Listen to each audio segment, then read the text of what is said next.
Hello everybody and welcome back to my channel. It's been a while. Yeah, sorry for my last cooking video. I know I said sorry, but it wasn't up to the quality that I thought it would be. You sometimes you have something in your head and it doesn't go as planned, but you still have to move with it.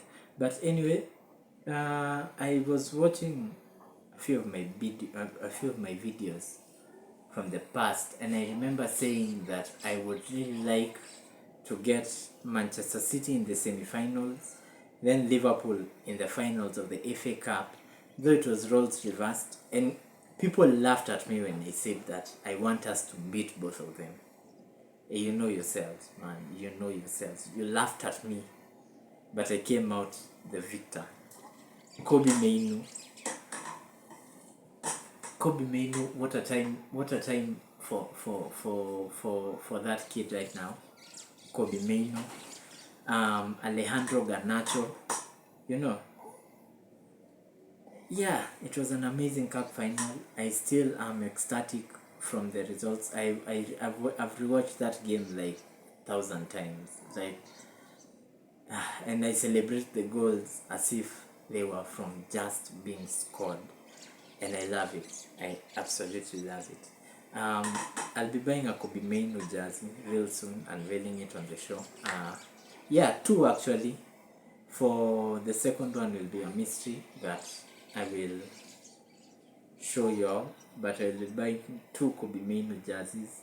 One of them will be going to someone, and you will see in the unveiling. Yeah, I just wanted to talk about a few things. During the time that I'm recording this video right now, Real are supposed to face Borussia Dortmund in the evening, Champions League final. I will make my prediction personally, and to verify, I have like some proof here. You can see in Kenya, 1st June is a public holiday. You can see down there Madaraka Day today, and I don't know if I can prove it better. Okay, I don't know. If you have terrible eyesight, I'm really sorry, but you won't see. Sorry, if you have terrible, I suggest you wear your glasses. You can see right there, Saturday, 1st June at 4:19. The fire is covering the 19, but you can see it there. Yeah, 4:19 is when I'm recording this video on Saturday, 1st June, and I am predicting a Real Madrid win 2-1, maybe 3-0, and I think I have a strong feeling that the game will be won 3-0 by Real Madrid. But I really hope, I really want, okay, as a Manchester United fan, if Borussia Dortmund win the Champions League, that means Sancho's price goes up, and it is easier to sell him because he's just won the Champions League. He's a phenomenal talent. Didn't work out at Man United, but a phenomenal talent. And I hear people out there like, oh, Ten Hag was wrong, and Sancho was. But okay, Sancho has been in Man United for how long? Like 2 years now, and didn't do anything significant. So Ten Hag is not wrong. Ten Hag didn't buy him.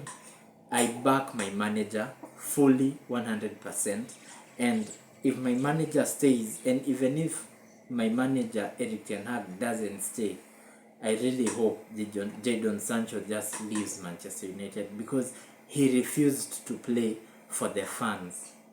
Sometimes even at work, people say I'm loose with my I'm sorry, and I say I'm sorry a lot, but happens in a work scenario. You just tell the boss I'm sorry, and the story ends at that.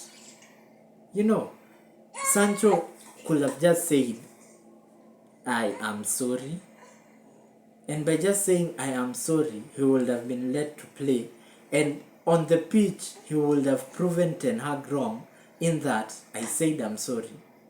Okay, I'm playing now, and right now I can show you how good I am. I can show you how wrong you are by not picking me. But Jadon Sancho refused to say I'm sorry. It's just logic. Like, he refused to play for the fans. So let him go. I don't care. I don't care if it was. I am a huge Ronaldo fan. I love Ronaldo. But when Ronaldo walked off the pitch, at was the Tottenham game, and I'm a huge fan of Ronaldo. When he did that interview with Piers Morgan, but at the end of the day, Man United is bigger than Ronaldo, and Ronaldo had to go. I'm sorry, but I love Ronaldo, but he had to go at that time because he disrespected my manager, he disrespected the club. He had to go. No matter how I watch Ronaldo till today. I watch Ronaldo, and I'll be talking about the Euros towards the end of the video. But I love Ronaldo. But when he disrespected not disrespected per se, but when he did the interview with Piers Morgan, who I think is a terrible interviewer when it comes to footballers, by the way. He's an amazing journalist, but then when it comes to football, he's clueless. He was Arteta out. He was printing T-shirts. That guy is clueless. But when he did that interview, when Ronaldo did that interview with Piers Morgan, I was, Ronaldo must go. Like, the manager has to win this, and we won our cup final. Man United won their cup final. Now it's up to Sancho to do his part. And funny thing is, if Borussia Dortmund win the Champions League, the prize money is 20 million. But if Real Madrid win the Champions League, Borussia Dortmund gets 25 million because of Jude Bellingham. So it's a win-win in both cases. But then I was doing some research recently, and I was looking into how much the Premier League winner is paid at the end of the season, and the prize money was around 40 mil, because the team that finishes last, number 20, is given 2.2 million. So you add 2.2 million going up to the top of the table, amounts to 20 teams, 2.2 million, around 40, say 45 million. But then you look at the amount of money that is given to them because of broadcasting rights and sponsorship deals, the whole amount for winning the Premier League, with people contracted to the Premier League, including broadcasters and sponsors of the Premier League, the total sum of money can amount to about 220 million. So the Champions League is more lucrative, but I will do some research on it, then I will let you all know. As I told you, my prediction, I'm still hung between 2-1 and 3-0, but I will sway to 1. You know what? I'll go Real Madrid win 3-0. They're supposed to play this evening, so I still haven't seen the game, but yeah. I was to bring this up by the Arsenal fans, and Mason Greenwood, personally, and this is just my opinion, I don't really think Mason Greenwood should be leaving Man United, because at the end of the day, the girl that he was with, the guy he allegedly was violent on, has already forgiven him. It's like the Chris Brown Rihanna case. Rihanna already forgave, so pardon my my vocabulary, but Rihanna already forgave Chris Brown. So Chris Brown can still do his music. So if the girl that was assaulted by Mason Greenwood has already forgiven him and they are about to have a baby together, who the hell are you to meddle in their business? He is a talented footballer. He's way better than Rashford. He's way better than all the wingers that we have right now, and can play across all three front positions. So if it was up to me, I will bring him back. But then, the British and like, I don't know, but this is just something that Africans think, you know, white people are so sensitive. Right now, you can't even say the word dead in a video. I hear all the time, I hear people, not dead, I said, was it killing?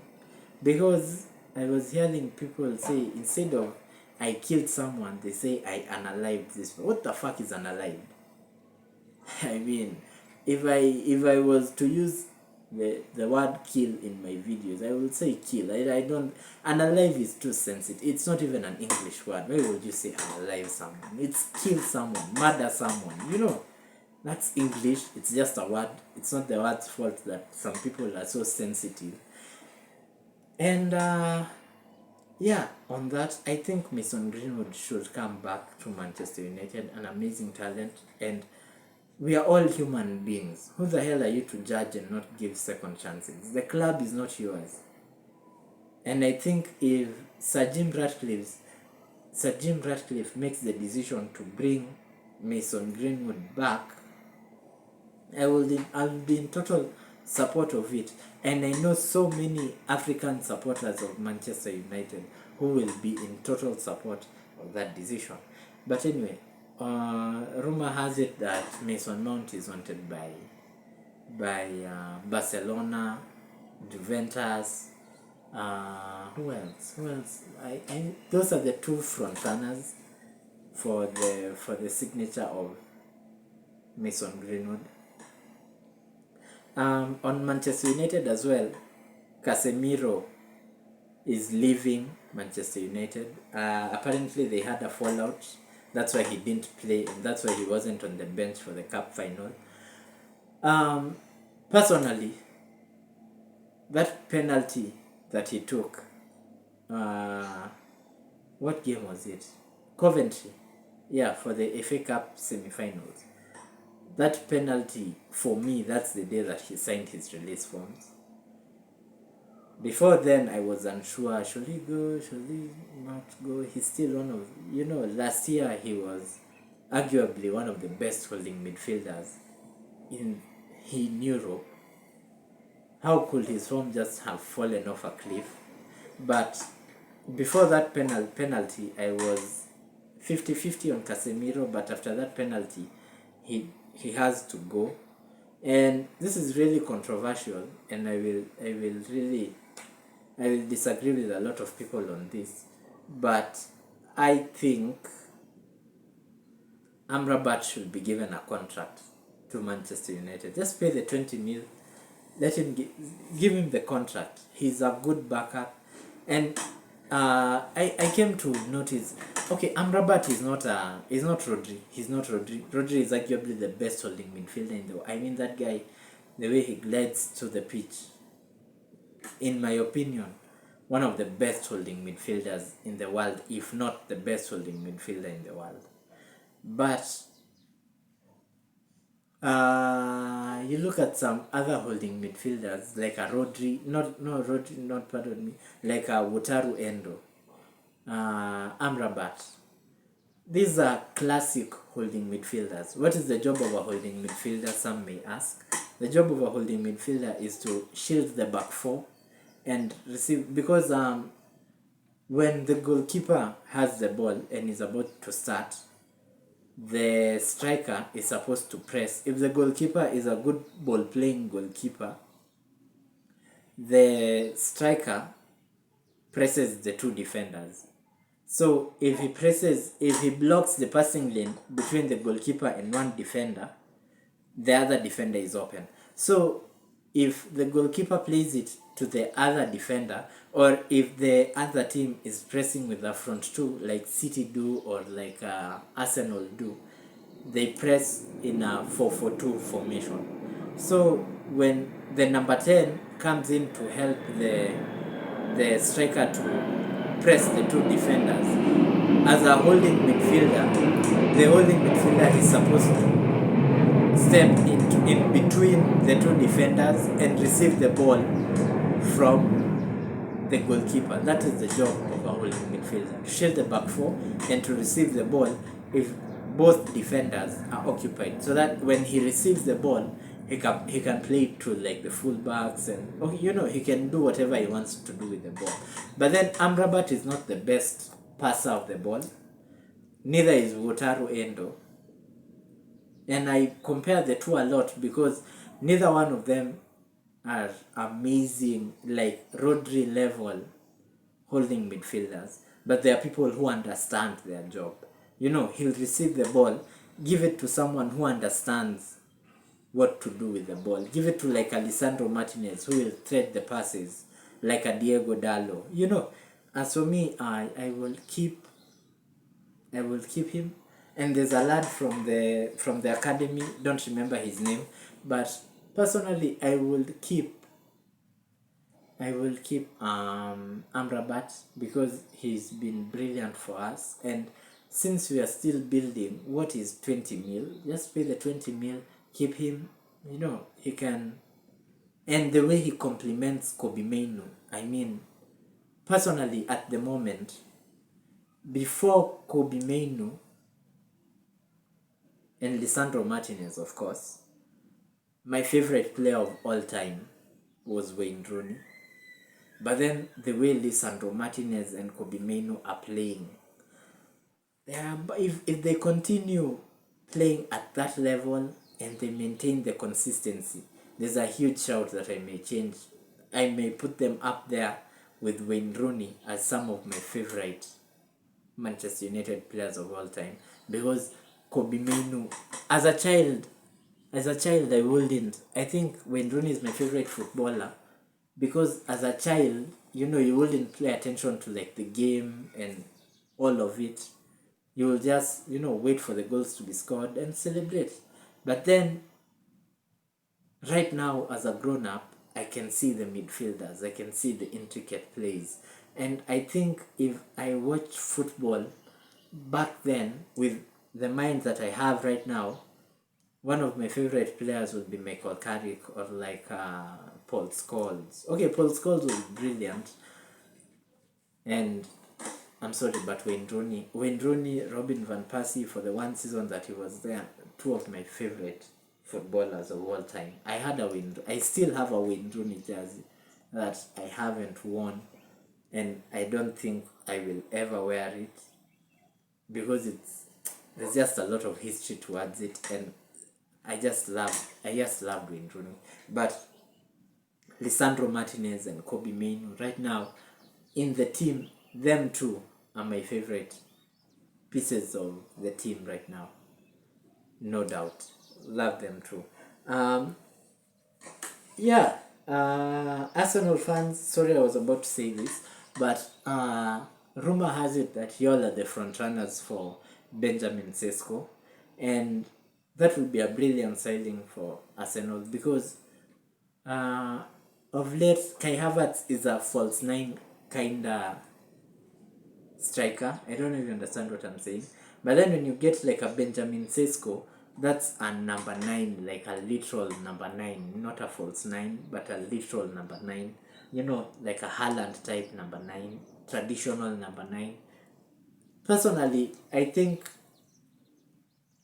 the only difference between Benjamin Sesko, Rasmus Højlund, and Erling Haaland is that Erling Haaland is a way better finisher than Benjamin Sesko and Rasmus Højlund, but at holding the ball up, Benjamin Sesko, I will back Benjamin Sesko and Rasmus Højlund over Erling Haaland.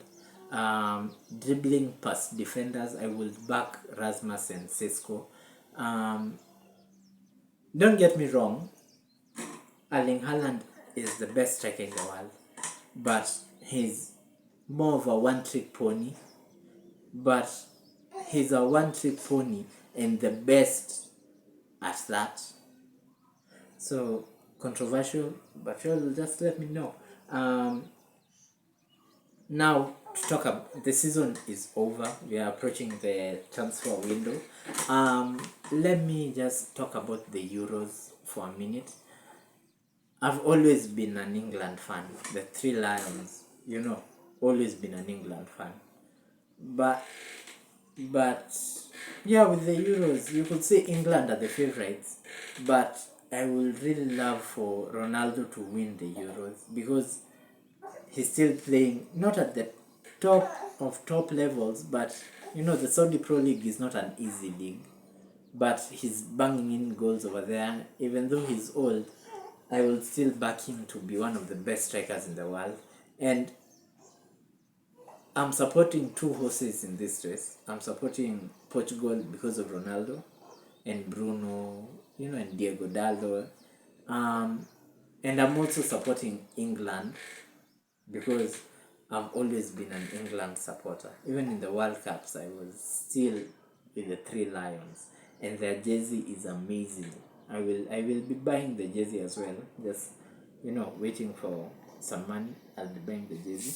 And I just wanted to give a disclaimer before I end this video and apologize to my co-fans if I have any. I think I do, even if they are little. I strayed from what I was supposed to do. I was getting advices from people, and I was really trying, in short, I was trying to please so many people, because you know, it's a starting channel, and even though I would love for y'all to support me with this channel, if you supported me with this channel and I stopped doing what I love, then I wouldn't have fun doing the videos. In short, I work at 9 to 5. You know, Dolly Parton, working 9 to 5. I work at 9 to 5. In short, though I'm at work way earlier than 9, but I work at 9 to 5. And yeah, this channel was started because of Manchester United, and I talk about Manchester United and FC Leopards because I'm passionate in those two teams. And I also talk about Arsenal because my mom, my late dad, my stepfather, my brother, two of my best friends, my team captain, I'm surrounded by Arsenal fans. So I have a soft spot for Arsenal. So I will talk about Arsenal a little because I have a soft spot for Arsenal. And if there's nothing on TV, if every other game, if Manchester United is not playing, I'd rather watch Arsenal. So that's why I talk about Arsenal. So yeah, I'm not a huge fan of telling people to like my videos and subscribe, because I will tell you to subscribe because some people forget to subscribe. But then if I tell you to like my video, I think you should like my video because you enjoyed what I was telling you. If I reminded you to like my video, that would mean that you didn't enjoy it. But if you did enjoy it, you wouldn't forget to like the video. So I will be doing my thing. That would offend a lot of people. But with my core audience, if you really understand, then you will see. Over this transfer window, there won't be a lot of football. I'm planning to do a video on explaining to you all how transfers in Kenya work. I'll do another video on how to fix Kenyan football, and yeah, lots of content waiting to be released. And make sure you like the video. I said it again, I'm sorry, but if you enjoyed the video, you can like, comment down below, let me know what you would like to see next time. Subscribe to my channel. I would, and this is just, I'm praying for this, and you know, was in church today, but I've been really praying for, I would really love to do live content. So if you will just subscribe to the video, let me get to 50 subscribers so that I'm able to do live content. I will really appreciate it. And you know, then United, make sure you like the video, subscribe, and I will speak to you all on the next one.